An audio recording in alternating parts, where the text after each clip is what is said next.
Israel, যুক্তরাষ্ট্র এবং তাদের অন্য মিত্রদের হামলা অব্যাহত রয়েছে, কিন্তু ইয়েমেনে এখনও পুরোদমে লড়াই করে যাচ্ছে হুথি বিদ্রোহীরা। গোষ্ঠীটিকে নিয়ে প্রচণ্ড আতঙ্কে রয়েছে ইসরায়েল। গাজায় হামাস এবং লেবাননে হিজবুল্লাহর সাথে সংঘাতে নিজেদের সফল দাবি করে ইসরায়েল, কিন্তু ইয়েমেনে হুথিদের সাথে কিছুতেই পেরে উঠছে না নেতানিয়াহু বাহিনী। ইসরায়েলে হুথিদের একের পর এক আক্রমণ চলছেই।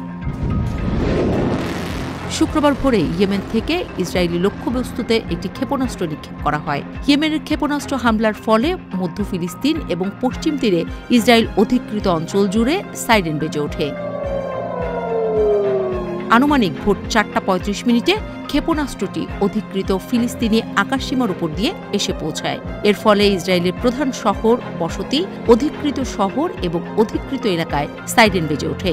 এর মধ্যে রয়েছে তেল আবিব, অধিকৃত আল কুদস, রামাত গান, রিশন লেজিওন, পেটাচ টিকভা এবং বেইট শেমেশ সহ অন্যান্য অঞ্চল। পশ্চিম তীরের শহর কালকিলিয়া থেকে ধারণ করা ফুটেজে দেখা গেছে ক্ষেপণাস্ত্রটিতে বিস্ফোরণের আগে তার লক্ষ্যের দিকে দ্রুত নেমে আসছে। সরাসরি বিস্ফোরণের স্থান বা শার্পনেলের পতনের রিপোর্ট এখনও পাওয়া যায়নি।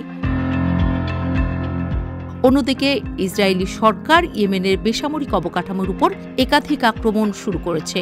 সানা বিমানবন্দর, হুদেইদা বন্দর এবং বিদ্যুৎ ও জ্বালানি সুবিধাগুলোকে টার্গেট করেছে।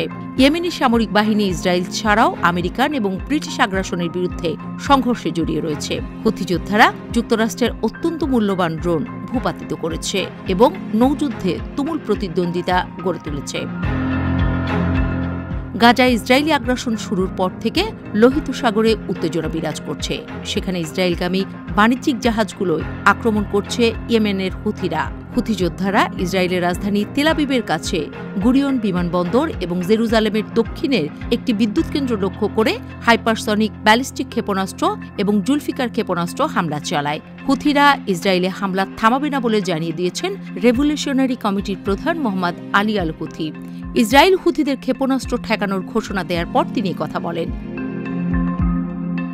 সামাজিক যোগাযোগ মাধ্যম এক্সে মোহাম্মদ আলী আল হুথি বলেন, ইসরায়েলে হামলা চলতে থাকবে, গাজায়ও সমর্থন অব্যাহত থাকবে। গাজার ফিলিস্তিনিদের প্রতি সংহতি প্রকাশ করে ইয়েমেনের হুথিরা ইসরায়েলকে লক্ষ্য করে বারবার ড্রোন ও ক্ষেপণাস্ত্র ছুড়ে আসছে।